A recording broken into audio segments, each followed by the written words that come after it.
Start with questions. Coach, I heard you made been up to Indianapolis. Talk about that. Yeah, a couple of times here in the last few days. Took our staff to Carb Day on Friday, which was awesome, and really enjoyed that experience. And then got a chance to go back to the race. First one was really, really good a year ago. I thought this one was even better, and just love what the race represents for our whole state, and just the ability to draw that type of attention to Indiana. And obviously, the race itself was pretty exciting all the way from start to finish. And just a lot of great people. Brad May, one of our former players, is a guy that really takes great care of us and has a sponsorship of one of the cars there in the 500 race. So just love being a part of our home state and what it represents. You ever go up and talk to the Colts organization?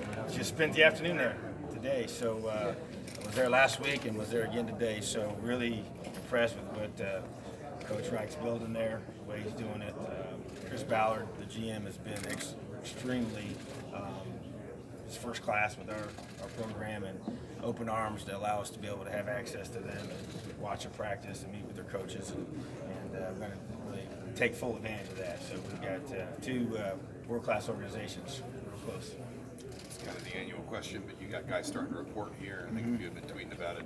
Do you expect everybody in kind of at the freshman report times? Is there anybody who might have to lean back a little bit? Well, we have most of our guys will be in tomorrow, so that will be an exciting day for us to get them moved into their dorms and get a chance to get their physicals and orientation and all that. So they'll start class on Monday and start lifting on Monday and running. And so that'll be the majority of the guys. Then we have another wave in 2 weeks.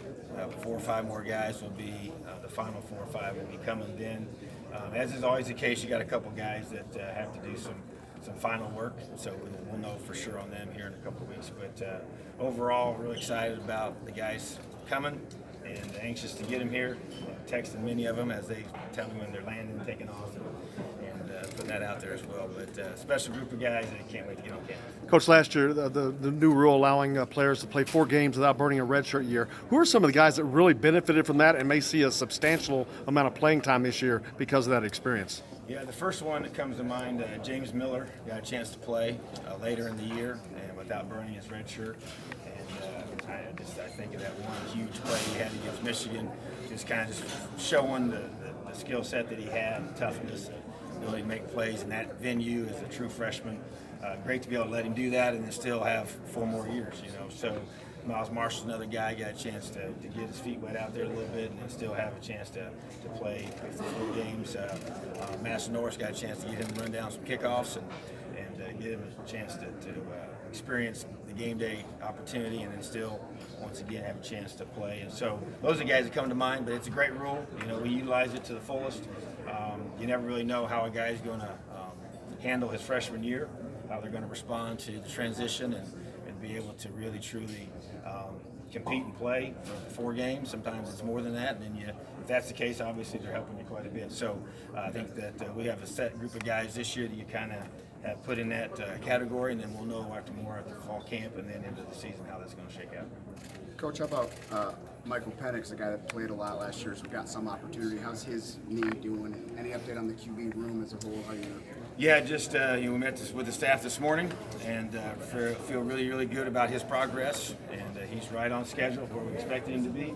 In his movement, May was really big for us in his next step of progression to be able to get him 100% back to full speed. So our medical staff feels really good that he's where he needs to be right now. So he'll be 100% by fall, but he's really, really close with that right now. And so just really encouraged by the way he's handled that, because it's really the ability for those guys to dive into that rehab and handle it the proper way really determines the recovery, you know, and you can't take anything for granted with that. And even though we've gotten better and better with ACL surgeries medically, the effort they put into the rehab is really the key to how quickly they can come back. So really excited about his progress and how hard he's worked in the weight room, and needs to have a huge June and July. And the whole room itself is as healthy as it's been since I've been around this place, and having those 3 guys come out of spring and all have opportunities to compete. Obviously, you know, Peyton is the returning starter, and they're going to have to beat him out. I know that's his mindset, which is the way it should be, and he's continued to work extremely hard. And all 3 of them, Jack's, gotten back. He's 100% now.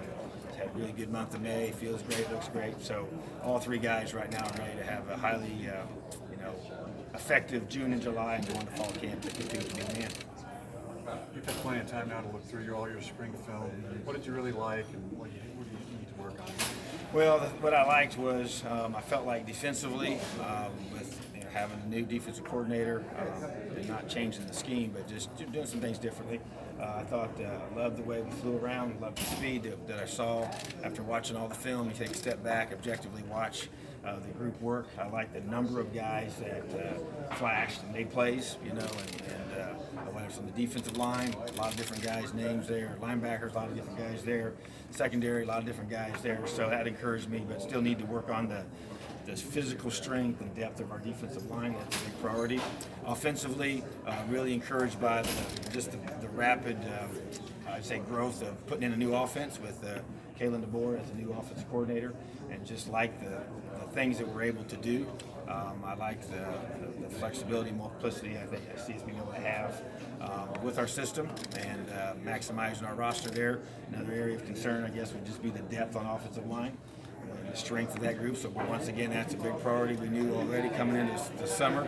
So June and July, that's going to be another part. I thought they had a great offensive line, had a great month of May, which is just a really discretionary time that they have to do. We can't require them to be there, but the guys know what's at stake. They know how hard they worked, and there was a great work ethic by the offensive line this past month. And so that's a tribute to Coach DeBoer, leader of the offense, and Coach Hiller, our offensive line coach, and our strength staff. So I feel like that Miles Marshall is one that continues to impress me with his work ethic. Another guy that I mentioned already about from the season, but just really like his mindset right now. And Nick Westbrook, another one, just really rising up and being a leader. The three senior offensive linemen have been excellent, like you would expect them to be, showing that leadership every day, showing up and doing extra things. They had the most workouts of anybody on our whole team, those three guys in the month of May, and that just shows you that where they're at mentally and how much this means to them and how hard they're working. The running back room is a room that I like right now. We have to keep working hard, and you better be on your toes and looking over your shoulder, because there's a lot of guys in there that can take your job if you're not doing all those things right. So that to me is what sticks out, is just the number of individuals that we have. We're starting to create some depth, need more. It has to continue with recruiting, but bringing in this recruiting class and getting those guys here this summer is exciting, and just knowing that that's what we're going to have to do to be able to be where we want to be, which is have the quality depth that you need to finish out games and finish out the season. You talked about the importance of recruiting this state. How about this region, kind of southern Indiana, Kentucky, southern Ohio? Good players here. Yeah, absolutely. I mean, we just basically, we want to make Indiana a huge priority, and that will not change. And whether it's southern Indiana, central Indiana, northern Indiana, don't have the population in some of these spots. But you want to do a great job of making sure that we are very thorough and we find all the guys that we need to get to camp. We have our first camp coming up on Saturday, which would be a huge opportunity to get guys on campus and see them compete. And whether that's guys in this region, in southern Ohio, try to really do a much better job in Cincinnati. For me, it's an area that I feel like we put some more resources into this past off season, more than in the past, because of the number of players in that region. And always want to do a great job of doing this around the states and doing a great job being thorough. One thing you're doing differently this summer is, instead of giving players instructions for their individual workouts, you're just making it player-led. I guess what goes into that? I mean, obviously it's a discretionary period. You guys can directly supervise those workouts and things like that. But why the move to make it player-led instead of you guys giving that Well, instruction? number one, we've always had portions of it player-led. We're actually doing more of it player-led. Actually having some meetings that will be player-led, and that's for the purpose of growing leaders. I just think that we continue to have the challenge of the way our young men are raised. With social media the way that it is, it's really easy to kind of be isolated, not verbally communicate like maybe some of us were forced to do in the past in your upbringing. And so I think we have to be more assertive with that with our preparation. And so what it's forced us to do is we've doubled our player practices this summer, and I'm going to give a chance for our players to run some of those meetings and we get into July. And so we're allowed to run the meetings as a staff without, you can really do things with them in a certain time period as long as you don't have football and other equipment. But we're choosing to use that meeting time in June with coaches, in July with players, and then expanding our player practices where they just have to leave. We're not allowed to be out there. You know, the strength staff is supervising it like they are allowed to legally, but we're not allowed to be out there at all. So you know, you have to have a strong group of leadership to do that. And I like our seniors, and we don't have very many of them. There's only 12, but the 12 that we have are highly vested and are guys that have seen the negative benefits of us not having enough verbal leadership, and I think that's causing these guys to be ready to rise up and say, now's the time for me to take this thing over and do it the right way.